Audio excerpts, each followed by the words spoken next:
एक बार की बात है, एक छोटे से गांव में एक छोटे से लड़के का नाम रायन था। दुखद बात है कि रायन का व्यवहार बहुत ही अच्छा नहीं था।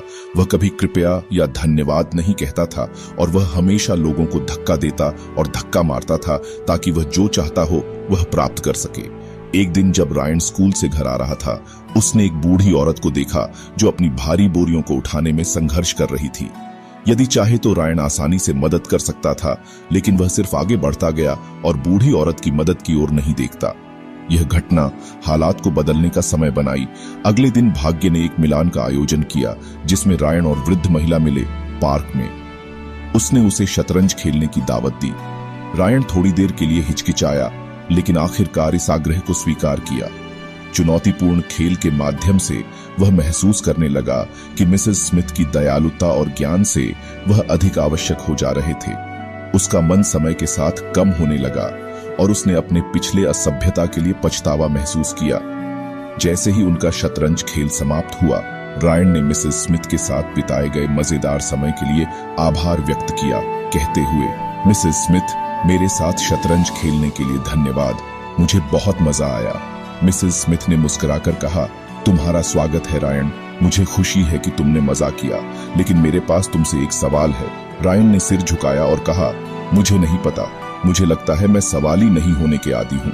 मिसेस स्मिथ ने कहा, अच्छा, मैं सोचती हूँ कि तुम्हें सवाली बनने की कोशिश करनी चाहिए। यह दोस्ती बढ़ाने और लोगों को तुमसे प्यार करने का एक अच्छा तरीका है। रायन ने मिसेस स्मिथ के शब्दों को ध्यान से सुना और उसने महसूस किया कि वह सही है। उसने तय किया कि वह अब से ज्यादा सवाली बनने का प्रयास करेगा। अगले दिन रायन स्कूल गया और अपने शिक्षकों और सहपाठियों के प्रति बहुत सवाली तरीके से व्यवहार करने का संकल्प लिया। वह कृपया और धन्यवाद का सच्चा उपयोग करने लगा और वह हमेशा लोगों को अपने सामने जाने देता था, धैर्य और समझदारी का परिचय देता था। उसके सहपाठी और शिक्षक इस नए व्यवहार के लिए आश्चर्य और सराहना की व्यक्ति थे और जल्द ही रायन ने अपने पसंदीदा बने दोस्तों के बीच खुद को पाया। जैसे जैसे समय बीतता गया, रायन की प्रतिष्ठा असभ्य लड़के की नहीं बल्कि एक विनम्र और आकर्षक युवक की ओर बदल गई। उसने खुद को यह पाने का खोजा कि सभी को खुश करने के बजाय यह खुद को भी आंतरिक संतोष देता है।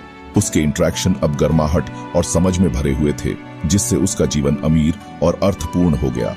रायन और मिसेस स्मिथ की कहानी हमें याद दिलाती है कि शिष्टता की शक्ति केवल सामाजिक नॉर्म्स से बाहर जाती है।